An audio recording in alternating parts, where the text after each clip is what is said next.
Welcome to Prime Suspects for your weekly insider's look behind the counter of Prime Sports. Alongside Joe Brennan Jr. and Adam Bjorn, I'm your host, Matt Landis.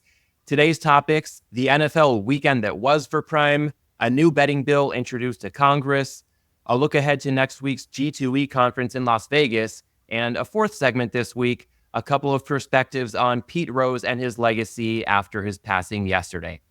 Guys, getting on with our regularly scheduled programming, the latest from Inside Prime Sports. We'll dedicate this segment to your thoughts, Adam. I'm noting that discrepant results seem to be a recurring theme between New Jersey and Ohio in recent weeks, if not recent months. And in New Jersey, I know you got one-way action on the Jets on Saturday based on your live stream with Scott, aka Vegas Horse Pools. In Ohio, I'd imagine you also got one-way action on the Browns, given geographic proximity, plus market sentiment on the Raiders leading up to kickoff of that one.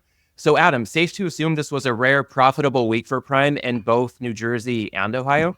Guessed incorrectly there, man. New Jersey was a good one. Ohio sucked on the football for the weekend. Yeah, we needed the Raiders, got the Raiders. Yeah, that Jets game, Denver, that I highlighted very heavily multiple times on Saturday night, came through, plus ideally knocked out some of those survivors. Death to the survivors now that I'm not in it. And then, Panthers, Bengals finally win a game.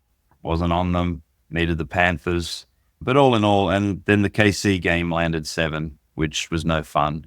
And that was sort of probably the biggest hit of the weekend. But overall, again, won really well in New Jersey. Lost a little bit on Ohio on that. But again, overall, first thing was wake up, get those numbers. Looks like Sport Trade might have won some money this week because we got crushed on the golf in New Jersey.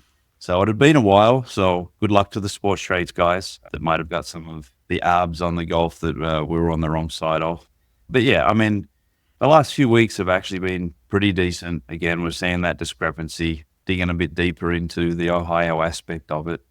It's really weird why that's the case there. But again, got that Jets game home, which was kind of the pivotal point of the day. Just needed a few others to fall away, and it would have been really good results all around. All right, and Joe, I know it's a pass on this topic for you this week, but I'm anticipating you'll have plenty to say on this next one as we shift our sights over to Capitol Hill, our water cooler segment this week. Per an article by Michael McCann published yesterday on Sportico, there's a new bill introduced in the House of Representatives and the Senate called the Supporting Affordability and Fairness with Every Bet, also known as the Safe Bet Act, aiming to address public health challenges posed by sports betting. A quick high-level overview here. The act would require states to secure approval from the Justice Department to offer legalized sports betting. And among other things, the framework would ban the following: sports betting advertising from 8 a.m. to 10 p.m. local time, so a 14-hour window there. Sports betting ads during live sporting events, and ads that try to induce gambling through promotions such as bonus bets. Also of note, the bill would ban prop bets, and the article quotes Public Health Advocacy Institute representatives comparing gambling addiction to drug and tobacco addiction. So, Joe, I know you've got no shortage of experience in the sports betting space, passing legislation, or offering your takes when people compare betting to other comorbidities, as you've said on this podcast a time or two in the past. In a nutshell here, how long do you think this is all going to take to play out, and which aspects, if any, do you expect to be adopted when it comes to the Safe Bet Act? I don't expect this to become law. Let's start off with just the wonky legislative piece of this. I think Tonko and Blumenthal's bill, starting to address the advertising deluge is probably a good thing. So I am all in favor of that. I don't necessarily think that a federal standard is necessary, since casinos and lotteries are already heavily regulated about what they can say and where they can say it by the state regulators. It's just that state regulators need to start enforcing that on the sports betting sites. Okay, it's pure and simple. This is the only reason why we didn't spend any time on it, really, when we were first trying to push towards legalization, because they already had these standards. So these standards already exist. They just need to be applied and enforced. And the sooner, probably the better. But when you take a position that I think is probably sustainable and probably reasonable, and then you more or less add a layer of de facto federal regulation of the entire industry. Like states are going to have to go to the Justice Department and get their sports betting regime approved by the Justice Department.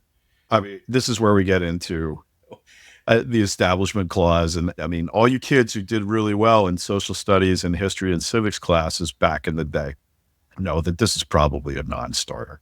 There won't be any support for this in the states, and the states, congressmen, senators, they all have to go back to their district offices. They're not going to see a lot of open arms for this thing. So my expectation is that it, other than raising the awareness on the conversation about, trying to move towards acceptable limits on the advertising, I don't think this bill really goes anywhere. The other thing is not to really engage in too much tit for tat, but when you consider Tonko and Blumenthal's voting history on this, I was trying to think what would be a good illustrative topic to look at to see, are they exactly being consistent? And so we went to legal marijuana. And so while, Congressman Tonko and Senator Blumenthal are all in favor of federal intrusion on legalized sports betting that's already being regulated by these states and regulated well, and insisting that federal action is totally necessary and warranted, federal oversight. On the issue of legal marijuana, they, believe it or not, are going in the complete opposite direction and have sponsored and voted for legislation that would prohibit the federal government and federal agencies from doing anything to interfere with the legalization and commerce of marijuana at the state level. Now, if they want to talk and have a discussion about addiction and public health and all of those things, I'm not going to get into a back and forth about whether or not marijuana is an addictive drug. I think there's enough science out there to show that, yes, indeed it is, especially nowadays, because it just keeps getting refined to be more and more potent.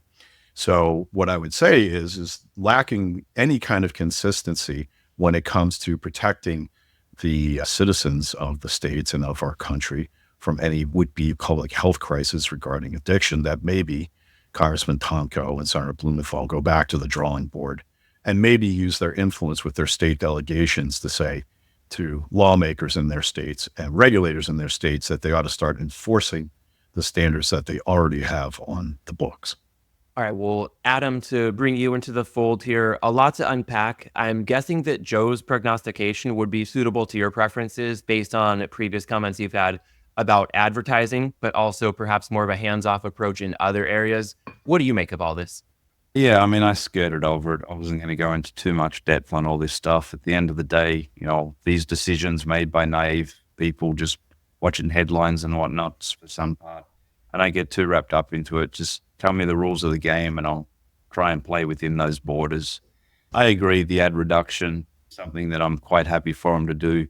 I mean, and if you've ever watched any of those DK infomercials at 1 or 2 a.m., I mean, that's definitely sleep-worthy action there. So you can, get your nap after watching that thing. And if that's all they have, then there won't be much advertising done on their side. The lessen the bonuses, I saw some stuff in there of that again. The state's really screwed up there by almost forcing these companies to build their databases off the back of not paying taxes. So, reap what you sow kind of thing from the legislators there in a lot of the states. And again, they go back to the banning of the props and they bring up all these.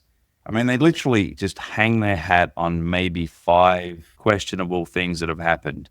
If they dug a little deeper and seen what's happened the last 30, 40 years, the hundreds and the thousands of games that have, been fixed and all these things, and they've gone and seen what these countries have done and the integrity aspect of where the industry is now, it's sort of becoming a non-item. They're catching these things. The whole point of regulating these things and putting these integrity pieces in place is to capture them, know the data, use the data, see the data, find out what's going on. And then you sort of get a little bit deeper into it of the leagues and what they're doing. Again, 100% flip-flop against it. Then it comes into passing. Now they've got their hand out more as much as anybody wanting their piece of the pie. I think there was a line in there that sort of said, yeah, well, they're half-assing the responsible gaming aspect of getting involved in as well. Well, if you're making 10 million from your data now and you're throwing $1 million into responsible gaming, well, yeah, it's just part of building your reputation while having the hand out and collecting as well. So yeah, these items are more in Joe's wheelhouse, legislations and whatnot. And for him to sort of start with the line, he doesn't expect this to go anywhere, big sigh of relief. No, it's just, let's move on. Let's take bets and let's keep growing this thing. Yeah. One point like that Adam brought up there at the end, the notion of, banning proposition wagers.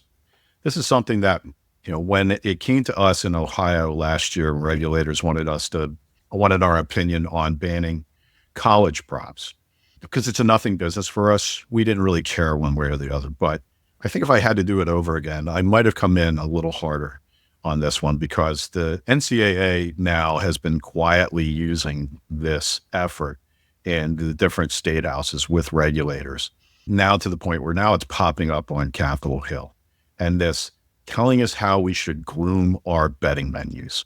And you know what? Again, this is the industry doing it to itself. This is FanDuel and DraftKings and everybody else because of their need for SGPs and all the props that they're doing in the stocking stuffers and everything like that. They are making this game seem like it's all about just dialing in on individual players and then the threat of potential spot fixing, a la Jonte Porter. Okay. That is not significant. But as I'm sure Adam would be, quick to tell you, is like, you eliminate that, the illegal industry, offshore industry is going to say, thank you very much, because now you've created an appetite for this type of wager, only to ban it with really no effect that it's going to have. This is a feel-good bill.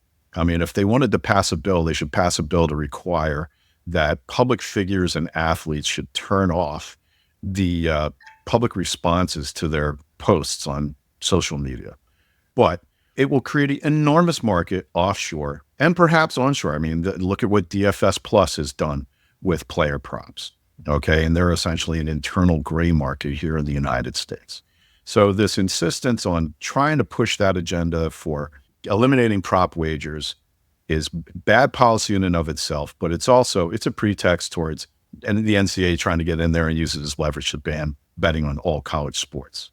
Okay. And that would be a disastrous policy outcome. And Joe, you read my mind by tugging at that thread a little bit, because I know we'll talk a bit later about Pete Rose. And I feel like if betting were regulated in his era, maybe things would have been caught sooner. Maybe there would have been a different outcome. There's no way of knowing for sure. But I think on one hand, regulation in the modern era is a great way to catch things like Jonte Porter. And I know there was also the Ohtani interpreter scandal earlier this year as another recent example among many over the years. On the other hand, the optics of this kind of stuff are terrible. And there's not a lot of room for nuance when it comes to public discourse, or in this case, maybe political discourse that could be impactful down the line. So what do you guys think of as a possible solution, knowing that, okay, regulation is a good thing here in terms of visibility, but when the optics are that rough, what gives at scale to make good decisions and not kind of torpedo things as regulation gets further off the ground? I just really quickly, I'd say, like, look, regulated gambling, regulated sports betting is to police it for integrity issues. Okay. It's not a deterrence. If the standard is that it never occurs to an athlete or any other person to engage in malfeasance, that is just simply not possible to be able to do that. You could eliminate regulated sports betting, and guess what? We would still have unregulated sports betting, just with no light shown upon it. Regulated sports betting is about policing, and so far it has done a fairly decent job of policing. But as anybody who watched Cops for like the 20 plus years that it was on, what a great show. Policing is ugly, okay? It's not a pretty thing. I feel like we bring up Jonte Porter every goddamn week, but Jonte Porter is not a tragedy, okay? Jonte Porter is an example of how things should be done. Jonte Porter doesn't deserve any of our sympathy or anything like that. And these people who continue to write their touristy little op-ed pieces where the Jonte Porter tragedy, and like, he is not a tragic figure. He's a goddamn criminal. Okay. and he should have been run out of the sport. And everybody else who does this, they should be run out of the sport. And thank God that we have the pieces in place now to shine a light on the Jonte Porters, because 6 years ago, we didn't. And he'd still be playing in the NBA. Well, he'd be warming the bench in the NBA, but he'd still be in the NBA. So we got to stop with this perfection being the enemy of the good. This is working really well right now. All right, well, shifting our focus from DC to the desert, guys, our look ahead segment. Next week, Las Vegas hosts G2E, the annual event that brings together more than 20,000 industry stakeholders. Joe, we'll stay with you here. Give the audience a sense of the event compared to others we've discussed here, such as Bet Bash, Next.io, New York City, and SBC. Well, it's everything under the sun. It's the brick and mortar casino industry. It's the online gaming industry. It's bar stools. It's chip counters. I mean, anything that you could want to find in a gaming operation, everything from your local bingo hall to your tribal casino to online sports betting, you're going to find it there under one roof. It really amazes me every year at how many companies are doing things in this industry. It's the second biggest trade show in Vegas every year, second only to the CES, Consumer Electronics Show, which is a total freak show in itself. But it's a great opportunity to see people across all the disciplines, all the channels in gaming. But the one thing that is missing is the players. There's not great player representation, never has. That's why Bet Bash is such a great event. Put a plug in there for those guys. It would be great if somebody could somehow create something like a conference within a conference for the players to have some visibility into all this, because that's a huge gaping absence. That's like having the Super Bowl with no audience. But yeah, I mean, the big thing that me personally that I'm going to be looking for is talking with people who already have pretty sizable audiences or subscriber bases of players. That I'm interested, oddly enough, in going and finding players. It's just I'm finding the people who are aggregating them rather than the players themselves. And Adam, you'll be in Vegas next week as well. What are you hoping to get out of G2E? Same thing I generally do all these conferences, per se, outside of Bet Bash, which is actually an interesting one, is just to catch up with some different people, run into, ones in the industry, catch up with some of the third-party vendor products outside of the geniuses and the radars, because I see them more often in regular calls, whatnot. But really, I've sort of, the last couple of years, noticed if you just find one spot in the middle of that walkway from the casino down to the conference room, you'll get to see everybody you need within a few hours, and then you can go and enjoy the rest of the town. That really is the key. I usually pick like one place. It used to be the outside deck there at Bouchant's above the Venetian. It was great. Just have a table all day and just have people come. Nobody said no. Just come by, have a cup of coffee. It was a great way of taking all the meetings without having to walk the floor. Because the one thing it is, and a lot of these conferences have become, is incredibly overcrowded. That's one of the things that affected its kind of sister event over in the UK in London, the ICE show, is you have a lot of people there, and it's a great opportunity to meet people that you don't see every day frequently, except on a Zoom call. But there's almost no place to be able to sit down. There's almost no place to have a decent conversation, because you always got to be kind of like looking one table over to see like, oh, who might be listening in or who might be watching us. So I'll be staked out probably at the club level and having people come through. It'll cost me a lot in coffee and liquor to have people come sit down with me, because why else would you if you didn't have a drink in hand? But probably an easier way of doing business. One quick follow-up all throughout here for you guys. It didn't prep you on it, but Adam, to your point of enjoying the town, what would you say for each of you is one way you're hoping to enjoy the time in Vegas beyond the official scope of the G2E agenda? One key item, I mean, there's a dinner I got invited to a few years ago, and it's been a recurring one since. For me, that's the highlight of the week. I get to meet sort of people on a different level of where they are in this space and whatnot. And there's a lot of cliques inside the whole thing. And I think ultimately it's probably less than 5 people that I really want to see. There's another half a dozen or a dozen that, I'll be happy to see. And the rest of it, I just don't give a shit about. So sort of going up there, seeing what's new, whatnot, but it's usually 4 or 5 products that are being replicated 100 times, and it's full of salesmen. And if one thing I've learned in this business is the salesmen sell, they can't actually get you any true information that you ultimately need, but it's an intro through the front door to all you actually need to get to, and that's what we use it as. It's just part of the tool to have in the shed of this industry. I'm not even going to say how insecure I feel in this moment, whether or not I'm one of the 5 people that he's okay with, that he wants to see. Probably not. I don't even think I need like the acceptable dozen that he's content to have a drink with. Now, I mean, there's a couple of ancillary events like the Vegas Baby event that SBC holds, which is great because it's very sports oriented, getting away from a lot of the chatter. Like I respect that there's other parts of this industry that's really into bar stools and like actual bar stools and, shuffle masters for cards and things like that. The area is really crowded. The town's really crowded. Places that you normally want to go, it's really tough to go. But I guess one of the nice things about this conference is that it's gotten really bougie. So everybody just hits like all the casino places, all the old school places like the Golden Steer, Piero's, or things like that out and about around town.